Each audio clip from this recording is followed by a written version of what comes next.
Yo, what's good, y'all? It's a quick one. So I wanted to talk about this real quick. So Damon Wayans was on an interview um, recently with the Box in Houston, 60 years old, and they was talking about verses and really was asking him about the recap about the verses battle with the Locks and Dipset. And he was like, I've never heard of it. He's never watched it. He's 60 years old.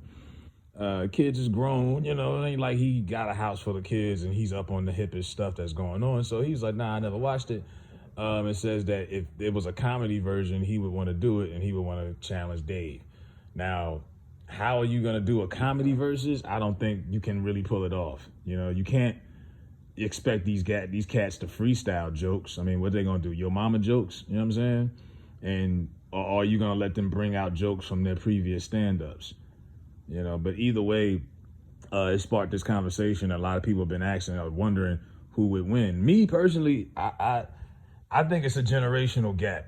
As I don't think a lot of people my age or younger, especially some of these 20-something-year-olds, are as familiar with Damon Wayans as they are Dave Chappelle. A lot of people, young people, my era and younger, grew up on the Chappelle show. They know all the sketches, by word. There's so many references to Dave Chappelle stuff, the Rick James stuff, all of that.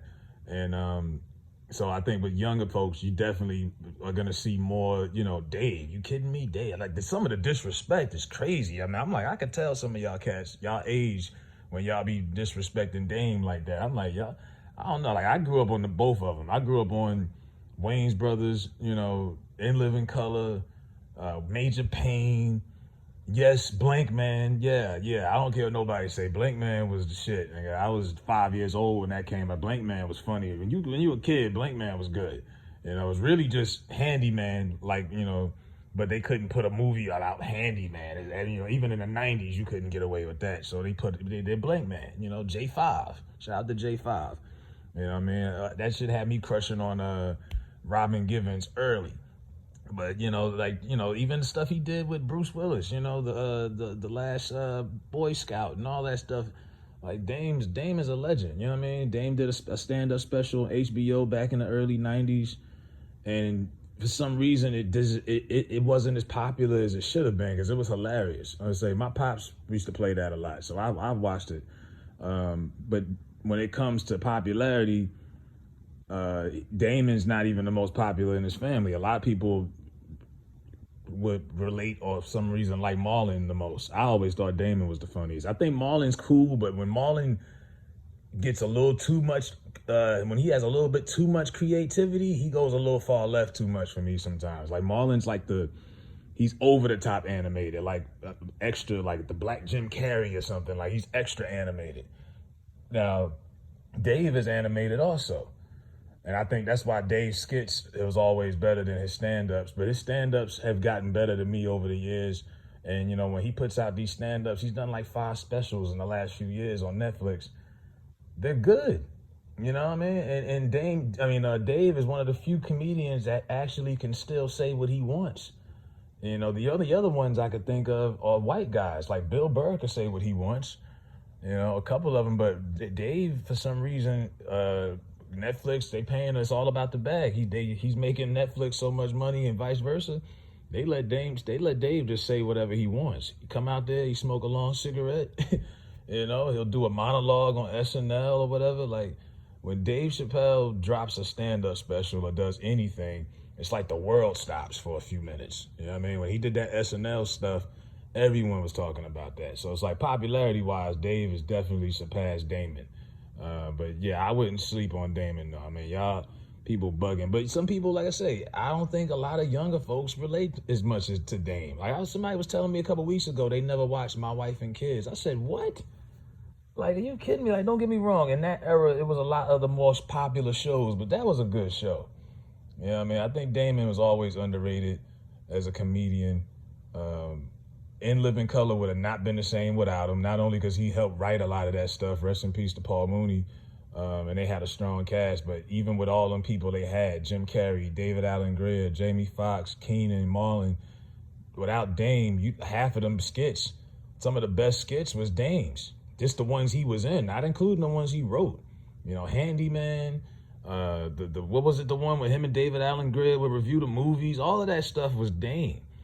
You know, so I think Damon has his own right. Like I said, he hasn't done comedy in a minute. He might be a little rusty.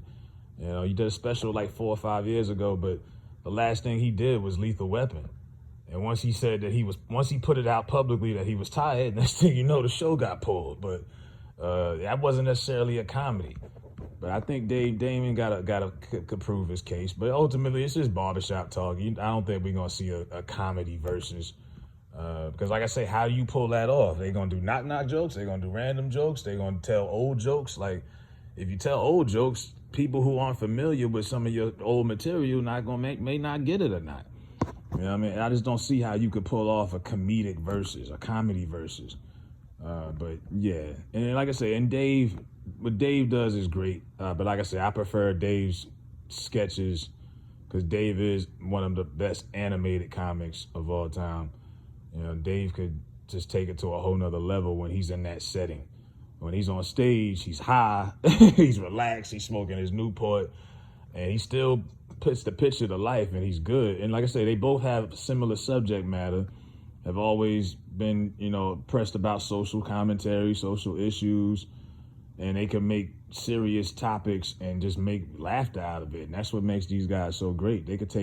When you could make jokes in bad situations and make people laugh in awkward situations when they shouldn't laugh or when they need to and it's a sad time, you're pretty good at what you do.